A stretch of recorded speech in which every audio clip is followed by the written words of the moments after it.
So far through the Summer League play, Carter Bryant's defense is pretty good.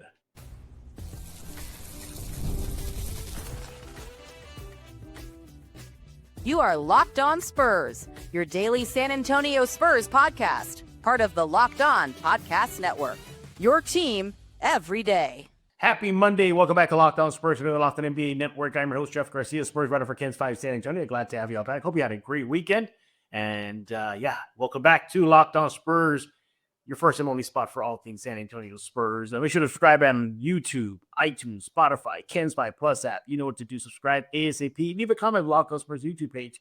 Perhaps we'll read it in a future episode of Locked On Spurs. Today's episode is brought to you by FanDuel. Right now, new customers can get themselves $150 in bonus bets when their first $5 bet wins. Make sure you do that ASAP. So what are we talking about today? Well, Summer League games are going on, right? And if there's one young gun, that is Carter Bryant, that's getting some time on the court, obviously because Dylan Harper hasn't been playing until this past weekend, has been Carter Bryant and his defense. I mean, my goodness. The offense is not kind of there yet. We'll get to that in a bit. But if one thing that's translating almost immediately from Arizona to the NBA, at least through Summer League play, is his defense. We're going to talk about that. Who does he compare to as far as the past Spurs great? Our guest has a name out there. You hear that. And I don't know. He's probably going to throw some shade at Sohan. No, it's not Mike Jimenez, by the way. We'll be discussing that. And then ask the big question. My goodness, is Jones Garcia, should the Spurs just give him a deal? I mean, that's it. Just give him a deal right now because he is balling now. We're going to talk about that and more. Let's go bring in our guest. He is back, everybody. Mr. Rudy Campos of Sweep the League. Look at that. We're rocking the San Francisco Giants cap today. Oh, yeah, definitely. I'm rocking the Giants, man. I'm rocking them as much as I can. Okay. Did you see the tag item on name for all your fans out there, Jeff? Oh, my. You know what? You were highlighted in Friday's episode at the last segment. Yeah. You got so much hate. I need to go back and look. You got some. Yeah, you definitely got pushback, man. And our guest last week, Friday, Raul Dominguez, he understood where you were coming from, but his thing was the jury is still out. Like, meaning, like, let's not say not generational, period. Yeah. So. Jury's still out. I'll say this. By year 3, it's going to require more for Wemby to accomplish in order to start getting those generational looks. Sure. But I mean, to say he's generational coming in, David Robinson had a better rookie season than Wemby stat wise. Year 2, I mean, they won they won 12 more games, I think. Yep. So I mean, in time he could be generational, but as of right now, probably not. As you get more hate comments for this episode, that's right to start off. Yeah, leave those comments for Rudy. He definitely loves reading them, and he'll read it on his show as well, Sweep the League. More of that later. Make sure to follow him on X, again, at Sweep the League. So, Rudy, we know you're kind of pressed for time today, and again, it's a busy Monday for you, so let's go and dive right into it. Carter Bryant, you and I had a back and forth over the weekend regarding Carter Bryant and, his outstanding defensive play in the Vegas opener against 76ers. Really was putting clamps down on everybody he was in front of, whether that's hounding them on the perimeter, recovering for a block. I mean, he recorded 3 blocks in 30 seconds?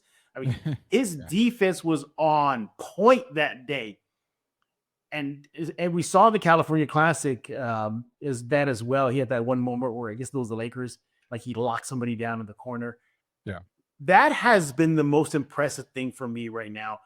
Coming from Arizona, being the 14th pick, if he's going to get minutes, my goodness, he's going to get minutes because of what we're seeing so far defensively. Your thoughts? Yeah, Carter Bryant showing why he should have been a top 10 pick. I know based off of Arizona play, he was a guy coming off the bench, basically a reserve at Arizona. But had he stayed another year, he would have been in mentions with, player of the year candidates for the NCAA. And that kind of shows, did he come out too soon? Possibly, but he actually came out on a very good time because he got picked by a team that has a lot of depth at the position. So he can learn. He's going to be learning behind a whole lot of great guys, a whole lot of great players. He's got a lot of mentors when it comes to Manu Ginobili. He's got a lot of mentors when it comes to Tony Parker, Bruce Bowen, a lot of the former Spurs. But overall, I mean, the kid coming into Summer League, and I don't want to put too much emphasis and get too excited for even Spurs fans, but what you see is what you're going to get out of Carter Bryant. I mean, it's a defensive first mindset. It's a team mindset. It's a leadership mindset that you're getting. Is he going to wow you with shooting? Absolutely not. Is he going to wow you with 20 points, 17 points a game average? Absolutely not. Where he's going to make for all the stuff that he needs to work on is on the defensive side and being a great teammate. Yeah, absolutely. During the game of the opener against Vegas, ESPN interviewed Brian Wright, and when he started talking about the defensive side of things for Carter Bryant, he said, quote, defensively, he is a monster. He's a menace, is what he said. So that's some high praise from the guy that wanted to pick you, even went as far as to tell everybody after the draft that they were willing to trade up to get Carter Bryant. Do you think that's where he's going to get his bread and butter next season? Because there's some thought that he's going to spend time in Austin. Maybe so. But if he keeps on doing what we're seeing through the summer league play, again, we don't know how much longer he's going to play. We know the all NBA teams are notorious for pulling out their best players or top rookies like after 1 or 2 games, and that's it. But barring that, that's his path to. I'm not saying to avoid Austin like in a bad way, but just getting in with the big boys, the varsity team versus going with the JV team. It's got to be the defensive end, right?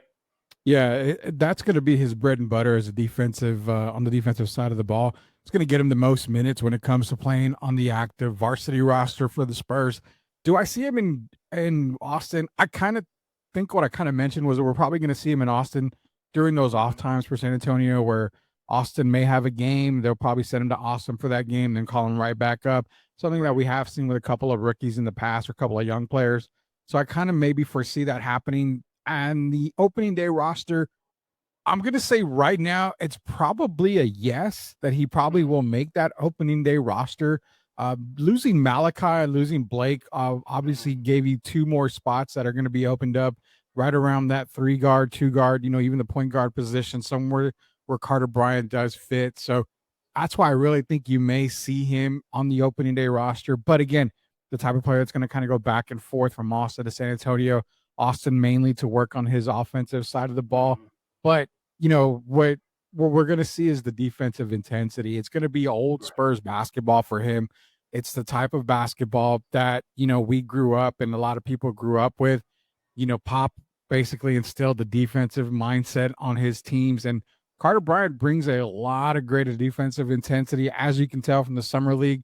And again, it's just Summer League. I totally get actual NBA stars and players are a lot different and a lot better, but it's a good sight to see for Spurs fans that may have thought, man, why Carter Bryant and why not this person? Yeah, exactly. And, I'm glad you're highlighting that this is Summer League play. He's going against guys that more than likely are not going to be on an NBA team, likely be overseas or on the G League roster somewhere. But this is what he did in that first half against Philadelphia. This is just the first half, everybody. Again, 3 blocks in 30 seconds, 1 steal, 2 rebounds. And again, that was just in the first half in Summer League play. And again, he's showing that intensity. And what was interesting was during the show, or the game, I should say, during the timeout, ESPN spoke with Brian on the sideline. He said this quote, I got it right here. He goes, I don't care if you're 7 foot, 280 pounds. I don't care if you're 6 feet, 120 pounds. Just to highlight his defensive tenacity. Now, we kind of teased this a little bit, or at least I did, coming into the show, was that you in the text exchange we had, you kind of threw the name out of Sohan. Now, Sohan is considered maybe the second or the third best defender on the Spurs roster right now. Yeah. But you see a higher ceiling for him defensively than Sohan, do you?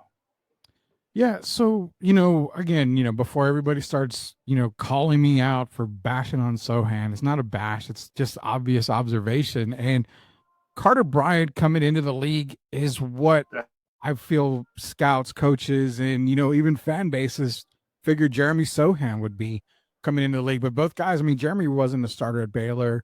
Again, he wasn't even projected to be a lottery pick, in that draft. But sometimes, coach and staff and sometimes GM see things in players that other people don't. So they take an opportunity and a chance knowing that they're not going to be available later on in that first round. So you grab them early.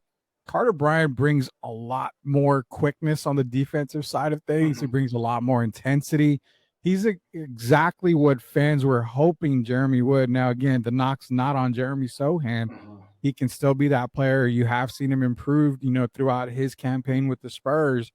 But with Carter Bryant, he's a lot more polished on the defensive end. Right. He's more engaged than what we're seeing out of Jeremy in his first year. But then again, to top it off, if you talk about ceiling wise, Carter Bryant, his ceiling, he's got a huge amount of development left to go. And that's saying a lot because he's already there on the defensive side from what we see. And just to know that there could be so much more improvement, the sky's the limit. Yeah, absolutely. Yeah, I'm with you right there. Just I am tempering expectations because again, it is summer league games. From the coach to even Carter Bryant himself, they do recognize that these games are not meaningless, but they're glorified practices. Yes. So, you're allowed, 10 fouls in a game in some way, I should tell you. And look, that's not to say that Bryant doesn't have some holes to fill. Again, he's gambling a lot right now. Again, he picked up 7 fouls in one game out of the California Classic. Yeah. There's that. So, but again, he needs to take advantage of that, to get used to the physicality. How much can he get away with on the NBA level defensively? And so much more. Hey, we're not done talking about Carter Bryant. When we get back, we're going to continue our chat about this. And who does Rudy Campos see as a comp? And is the Spurs great that Carter Bryant may be aspiring towards? We're going to talk about that right here on Locked On Spurs. Once again, with Rudy Campos of Sweep the League. He is on X at Sweep the League. Hey, I want to talk about the hungry route. Let's be honest, meal planning, grocery shopping, it can be a little overwhelming, right? Between busy schedules, picky eaters, and just trying to figure out what to eat and what not to eat. It's a lot. That's why I love Hungry Root. They take the stress out of planning and filling your cart with personalized groceries, meal options based on what you like and need. Hungry Root uses their smart cart technology that recommends groceries, recipes, even supplements tailored to your performance. Whether you're dairy-free, gluten-free, focus on gut health, or just trying to eat better, Hungry Root has you covered. But there's so many reasons why I got to get to Hungry Root. We just told you a few of those reasons why that smart cart, what else they got? They can help you stick to nutritious goals that you got set for you.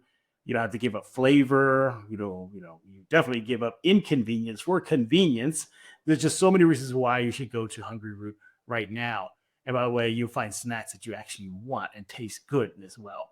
Take advantage of the exclusive offer. For a limited time, get 40% off your first box plus a free item in every box for life. You heard that right. That's from Hungry Root. Go to hungryroot.com/LockedOnNBA. Use code LockedOnNBA. That's hungryroot.com/LockedOnNBA. Code is LockedOnNBA. That'll get you 40% off your first box and a free item of your choice for life.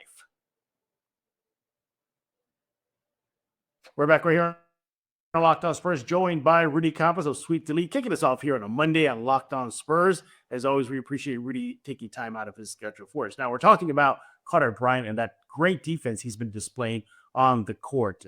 From Brian Wright, just praising him, to even Carter Bryant himself saying, hey, I don't care if you're a 7-footer or a 6-footer, I'm going to lock you down. So that's good and all. But we'll get to your comp in just a bit, Rudy. But offensively, he seems to be struggling right now. I'm not worried about that. Are you worried about that? No. I mean, it was something similar to past guys like, Tony Parker coming in, struggling offensively, couldn't knock down a jumper. You saw Kawhi Leonard, him having to work on his offensive game. Most recently, Stephon Castle, Rookie of the Year last year. Again, the offensive concerns coming in, they shouldn't be concerns at all. It's something that at the pro level, you've got great coaching staff, you've got great shooting coaches. They'll be able to get you in tip-top shape on the offensive side of the ball.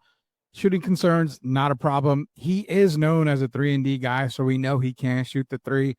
just a little observation because, I do a lot of the draft analysis and stuff for Sweep the League. One of the videos that I am looking at over constantly when it comes to Summer League play, I'm trying to watch him on his 3-point shot because he knows the 3-and-D guy. He was able to shoot the 3 ball at Arizona. That should be his forte, but he tends to be rushing his shot a little bit. Once he starts working more with the coaching staff, it'll be a more fluid type of jump shot. He'll be starting knocking down a lot more threes, but no, offensively, don't even worry about it. Yeah, Brian Ryan's not even worried about it as well. Again, during that opener in Vegas, Wright told ESPN that, hey, a lot of guys come in here looking to show off offensively. Yeah. What Carter's doing is show off defensively. And he said that is just the right mindset. That just shows a maturity level to his game. Offense will come. I agree with you. Tim Duncan stunk up his first game at Summer League. You remember Wemby? I mean, they were already calling him a bust in his first Summer League game. Yeah, he 5 points, shot the ball horribly. So it happens. I'm not worried about that. So we're already seeing the defense translate immediately, and that's the best skill to have translated from the college ranks to the pros. So check that off. Offensively, a little worrisome, but not too much. He has a full off season, preseason training camp to get that going. So I'm not worried about that. But, and we were mentioning this in the first half, it was all about the comparison to him and Sohan. He looks like he might have a better ceiling, but you're not looking at him as just a defensive guy only. No. You're seeing it as a well-rounded player. Defense brings it. Offense brings it. 3-shot brings it. Dare I say, you're thinking Sean Elliott? I mean, that's some lofty goals there. Lofty goals, but let me give you some quick stats. Sean Elliott's rookie year, he averaged 25 minutes a game. He averaged 10 points a game, 3 rebounds a game, shot 86% from the free throw line. But get this, he only shot 11% from 3-point range, 48% from the field. So when I texted you about Sean Elliott comparison, you gotta look at it like this. Carter Bryant coming in, he's a defensive guy. Sean Elliott was regarded as one of the best defenders on the Spurs roster, and he was really quick with his feet. He was a very smart basketball IQ guy. Something you're seeing exactly with Carter Bryant. Now, again, I'm not saying he's going to be a 2-time All-Star. He's going to put up, godly numbers or get up to 20 points a game like Sean did one time in his career. But if we're looking at it, if Carter Bryant basically develops that mid-range game where Sean Elliott was really good at, 2 or 3 dribbles to the basket, pop and shot type of thing, able to improve to his 3-point shooting up to around 30% the very next year, which is his second year. Those are the kind of marks that I see for Carter Bryant. And that's where I kind of look at him when it comes to Spurs fans. I look at, okay, let's hope the trajectory for Carter Bryant is along that Sean Elliott path. Is he going to be as great as Sean Elliott? I don't know. But on defensively right now, he sure as hell is on that level with him coming in. But again, if you get into his rookie season, Jeff, and, he's averaging about 9 points a game, 2 rebounds a game, that is really good for Carter Bryant to start this rookie campaign. Second year, you're going to see a little bit more and more and more improvement. That's my comp as far as the Spurs go. Overall, NBA-wise, Jeff Green is one that you would want to maybe look at, but one guy I really like in that circle, if Carter Bryant looks into be maybe like a Trevor Ariza type of guy. Nice. Trevor Ariza was 6'8", could shoot the 3, could score, averaged probably around 10, 12 points a game. Average maybe about a steal and a half a game for his career. That's where I look at the comp for Carter Bryant. Trevor Ariza made a big difference on a lot of teams. He was a really great player, but could it be better than that? Possibly, but I have him right around NBA ranking. Trevor Ariza, Jeff Green right there, but as far as the Spurs ranking goes, he could be as great as Sean Elliott was. Yeah, I hope he gets to the Sean Elliott level, but I think it's going to be even tougher for him in San Antonio right now, because he's not going to be the first, second, third, not even the fifth option. Sean was like maybe the second. He eventually became the second option because his rookie season, it was still Terry Cummings, ahead of him. David Robinson was ahead of him. Rod Strickland was there ahead of him. But the point is that this current iteration of the Spurs, there's a lot more first options. They're loaded, and Carter Bryant will be on the floor. Now, they'll be down the totem pole. So, I mean, if he can get to that and force the team to, hey, maybe he's not just a whatever option, whenever the ball's in his hand, maybe we got to elevate him. So that's something that I think is going to hold him back, which is a good thing in San Antonio. That means the Spurs are loaded up. What do you think? Do you think he'll eventually become the second best defender on the roster? Maybe not next season, maybe not season 3. And depending if Sohan is still around, we don't know. But if he's still around, I kind of think he will become the second best defender on the Spurs, right behind Wemby. Second best defender with the current team going. I'm looking up right now. That's ahead even of De'Aaron Fox and his. I mean, you got to remember Stephon Castle's a great defender as well. De'Aaron Fox was, averaging almost 2 steals a game when he became a Spur. Brian has more length than Castle. He does. Yeah, he's taller. The ball not necessarily in his hand as much as it'll be in Stephon. He can gamble a little bit more. That's how I see it. I'll go this far. I think if it pans out, which I really think it will on the defensive side, taking out his rookie campaign, I say he'll probably be the best on-ball defender when it comes to San Antonio. So when you're having to guard the likes of, maybe a Cooper Flagg or I don't want to say Kevin Durant. Because these guys are kind of past their prime a little bit. They're getting ready to retire in a few years, but a Luka, yeah. I think you're looking at one of the best on-ball defenders in the league. So, yeah, that's kind of where I put him. Overall, defensively, between him and Victor, you got Stephon Castle. Yeah. I'll be honest, man, they're going to be one of the best defensive teams in the league. Oh, yeah, they are. They definitely are. But, hey, it looks like the Spurs are definitely shaping up a solid roster going into the new season. And that's just Carter Bryant. It's Wemby coming back healthy. It's, Devin. It's Keldon, who's understood his role now as a 6th man. And just all around, this team is just looking really primed to go and make some noise in the West. It's very interesting summer for the Spurs. It's getting better. You can start seeing that light at the end of the tunnel of the rebuild. It's getting brighter and brighter and brighter. So hopefully good things are coming. And Carter Bryant will help the Spurs get out of that rebuild. He is Rudy Campos of Sweep the League. Follow him on X at Sweep the League. When we get back, we're going to put Jones Garcia in the spotlight. All right, goodness. He's been balling out of the Summer League, hasn't he? Should the Spurs offer him a deal? Coming up right here on Locked On Spurs. Hey, I want to talk about FanDuel. Summer sports are in full swing, and whether you're about baseball under the lights, golf on the green, or maybe taking in some soccer action, FanDuel is the best way to make every game even more exciting. You already follow the action, right? Well, why not make it a little more thrilling with FanDuel? You can get on the game and with your friends, or your friends are maybe not on the game, let them go get sunburned on the beach. Who cares, right? Get the FanDuel app ASAP. They got new daily promotions, fun ways to bet. They got same game parlays. They make the regular season feel like it's must-watch television. If you're new to FanDuel, not a problem. New customers can bet just $5 and get $150 in bonus bets if your first bet wins. That's not a bad deal. Open the FanDuel app today or go to FanDuel.com to get started. We're back right here on Locked On Spurs, joined by Rudy Campos of Sweep the League. He's on X at Sweep the League. He's going to talk about his show in just a few minutes, and it is growing fast. It really is. He'll brag about everything that Sweep the League is turning into in a good way in just a few seconds. You were talking about the Summer League and Carter Bryant, and he's definitely showing out defensively. But there's one guy who's showing out offensively.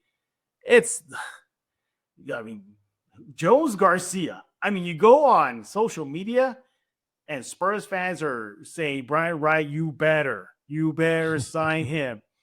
I had one fan tweet at me or post at me, I guess, on X, say this would be one of Brian Wright's greatest failures if he doesn't sign Jones Garcia or if another team scoops him up. Because technically that's what could happen in Summer League right now. Just because Jones Garcia is playing for the Spurs doesn't mean the Bulls or the Mavericks or the Rockets can come and sign him. It's kind of a free-for-all right now. He's not under contract with the Spurs as of this recording. So he's putting up 20-plus points a night. He's making it look easy. He has a lot of experience. He played in the G League Capitanes last year. I think he's with the Jazz roster for a while as well. This guy, man, he looks like a man among boys right now in the Summer League play. Your thoughts on him? Yeah, man, kind of like a journeyman for the NBA standards. Drafted, I think, he was supposed to win undrafted in 2024. Out of Memphis, where he averaged 21 points a game, 7 rebounds a game, shot about 38% from 3-point range, goes to Mexico City with the Capitanes, averages 21 points a game there and 6 rebounds a game. So he's kind of been a journeyman, but yeah, I mean, total surprise probably for everybody except Jones Garcia. He knows he can play ball, and he's shooting lights out when it comes to summer league play. You want to continue to see it happen, and you got to understand the fans, man. You got to give them what they want. And I'm in full agreement that minimum, he deserves a contract with the Spurs, whether it be to stay in Austin for a little bit or whatever. But he does deserve at least a two-way deal for San Antonio. Him and Riley Minix is the other guy that I think deserves both of them. But more so ever, Jones Garcia putting on a show. And I mean, come on, Jeff, the jerseys sell themselves in San Antonio. So you may as well. If you want to get that extra revenue, you're making. Yeah. I'll put tape and just put, instead of Jones, I'll put my name first, Jeff. But here's the thing, though. Sure, he's balling out of the summer league, and that's great. He looks like he's going to be a gem for the Spurs if they sign him. But he'll probably not get playing time in San Antonio. There's just too many guys. It's way too many. I mean, you will put him at the 1. No, I can't do that. Put him at the 2. He's going to be buried. At the 3, buried. So he'll likely be on an Austin roster or riding the pine in San Antonio.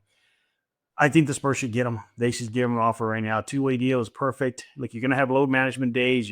Knock on wood doesn't happen, but it does happen. Players get injured. They get a nice ability to recall him from Austin or call him up and throw him out there. And it looks like he can do it all. I mean, it's not just offensive, how he creates for other people, how he's in the right spots at the right time, just plays with a good head on his shoulder. So he is definitely a gem, right up there with your Gary Neals, your Brent Fords, all those guys that they found in the summer league and made impact in San Antonio. But yeah, Spurs fans going to be riding if the Spurs don't get him or another team scoops him up. This Spurs Summer League roster, it's filled with a lot of gems, and people I think are not highlighting a whole lot. I mean, you're seeing the guys like Harrison Ingram, who was drafted a year ago, spent time in Austin. He's having a very steady summer league in these past few games. Of course, we mentioned Jones Garcia. We mentioned Minix. I mean, you've even got guys like Mangas, who played the other night. Kyle Mangas. I mean, you've got a lot. Nelson Jr. is another one to keep an eye on. This whole roster is loaded with guys that are gems and could play somewhere, not with the Spurs, but you may see them pop up anywhere around the NBA. One guy to keep an eye on and to look forward to is a guy, Dexter Dennis. And he's going to be on a roster somewhere. And again, enjoy this summer league for the team, because this is going to be one of the summer leagues to remember. Absolutely. Rudy, I cannot let you go without this little item. I got to ask you if you're going to buy this. Hopefully it's not a YouTube comment, but okay. No, it's not a YouTube comment. No. In case you didn't know, and John Cena is having a farewell tour. Okay. That's it for him. And he's going to make his stop in San Antonio, I believe, this month for SmackDown. Okay. So to honor Cena's final visit in San Antonio as a WWE wrestler, the WWE Entertainment released this. Rudy, are you going to get it? Are you going to get the Fiesta-themed John Cena Spurs Fiesta theme, I should say, title belt? Look at that. You got the retro colors on there. You even got the jewels that are in the retro colors. I'm not done. Yeah, look at this one. Look at that. Look at the back view. Look at that. You got the Spurs logo shield, not the shield behind the Spurs name there. You got San Antonio on there. Cena's name on there. His farewell tour. This is like a WWE Spurs fan dream right here. But Mr. Campos, do you have $600 to shell out for this? I have $600 to shell out for it. I just won't. If it was without the whole John Cena farewell and Cena stuff on there, I would have gotten it in a heartbeat. I don't mind the WWE logo, but all the Cena stuff, that's just a little. What if it was just a WWE logo, not the Cena salute? Yeah, if it was the WWE logo only, I'd get that in a heartbeat. There's no doubt about it. What are you gonna get Cena though? I can't see him. I don't think anybody ever has seen him, right? Because that's the biggest thing you got on him. Look at that. You see the logo there. It's like It's too much. I mean, for me, it's too much. I'd rather go get, which I'm gonna do. I'm gonna go spend that hard-earned money on the Soundwave Lego that's gonna be coming out No, soon. I swear I saw that, man. Look at that. How how can they get away with this though? It's kind of pushing it, but The encroaching on the copyright there. I mean, the shield, the I guess the logo, Spurs colors, logo. the Spurs logo, yeah. Um, I mean, it's not an exact copy, so I guess it's fine. well, you've got to look for the differences. I mean, in that Spurs logo where it says the last time is now, is there an extra Nope. divot somewhere? I mean, if there's not and it's the exact same, I don't understand how the Spurs are saying, "Hey, wait a minute, where's our cut?" Because that's kind of our whole logo, our color Yeah. scheme, even the San Antonio 2025. That's Oh yeah, their that's right. that was the retro thing that they were using for a while there. So I don't know. I can't really say, but kudos to WWE. You know how to sell belts in San Antonio.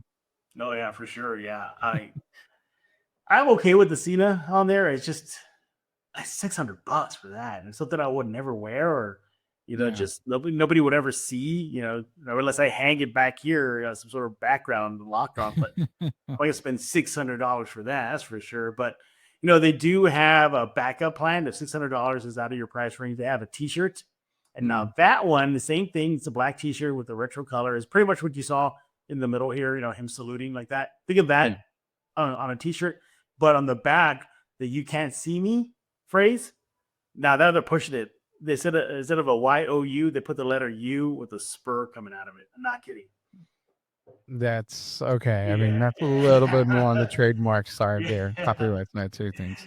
He is Rudy Campos of Sweep the League. Tell us about Sweep. You guys are growing, I mean, by leaps and bounds at this point. Yeah. So as mentioned on the last lockdown I was on, we had launched another YouTube channel, PTS TV. That's going to be for our new show, Plead the Sith, with Elias out there. So you can go to YouTube, search PTS TV, hit that subscribe button on that. At the same time, search Sweep the League TV, hit the subscribe button there.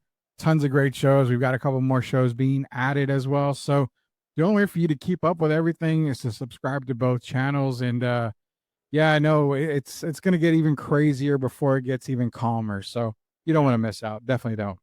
Well, congratulations to you and your crew and Sweep the League growing each and every time you're on here. So way to go, Rudy. Again, follow him on X at Sweep the League. Do that right now. And of course on YouTube, Sweep the League. You know how to find it there. Search Sweep the League and then hit subscribe and you're good to go.